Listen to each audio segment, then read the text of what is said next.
Karjan fire વિભાગ દ્વારા સરકારના આદેશ મુજબ સિવિલ ડિફેન્સ મોક ડ્રીલ કરવાની સૂચના આપેલ હતી, જે અનુસંધાને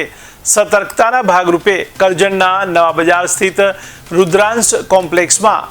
આગ લાગેલ હોય તેમજ બિલ્ડિંગમાં માણસો ફસાયા હોવાની જાણ ફાયર વિભાગને થતાં તાત્કાલિક ઘટના સ્થળે પહોંચી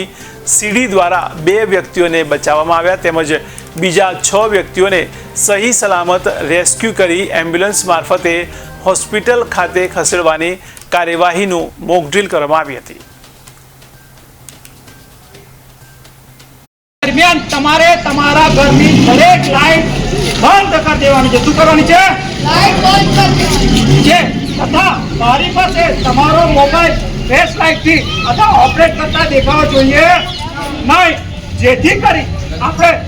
બ્લેક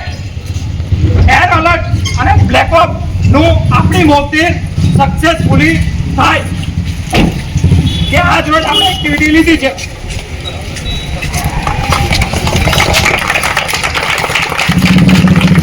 એના કરતા ટીવી વાળાને કેટલી ટાઈમે લાઈટ બંધ કરતે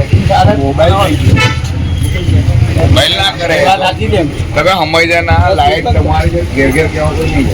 તમને પતા કાકે ખબર છે। ત્યારે કોઈ આકસ્મિક આપત્તિ આવી પડે ત્યારે જે આપણે બચાવ કાર્યવાહી કરતા હોઈએ છીએ એ બચાવ કાર્યવાહીની આપણી પૂર્વ તૈયારીના ભાગરૂપે આજે સરકારશ્રીની સૂચના અનુસાર એક મોક ડ્રીલનું આયોજન આજે આપણે કર્યું હતું અને એ મોક ડ્રીલમાં આપણા ફાયર સ્ટાફ તથા અન્ય ઇમરજન્સી સ્ટાફે એક્ટિવનેસ રાખી અને સફળતાપૂર્વક એમની આખી જે ડ્રીલ પૂરી કરી છે। એ ડ્રીલમાં જે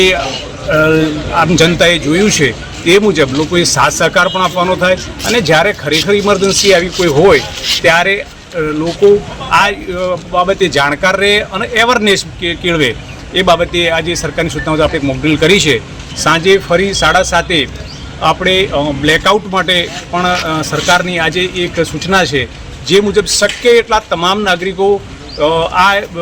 એવરનેસ સાથે એ આયોજનમાં જોડાય અને જ્યારે સાયરન વાગે ત્યારે બધા પોતાની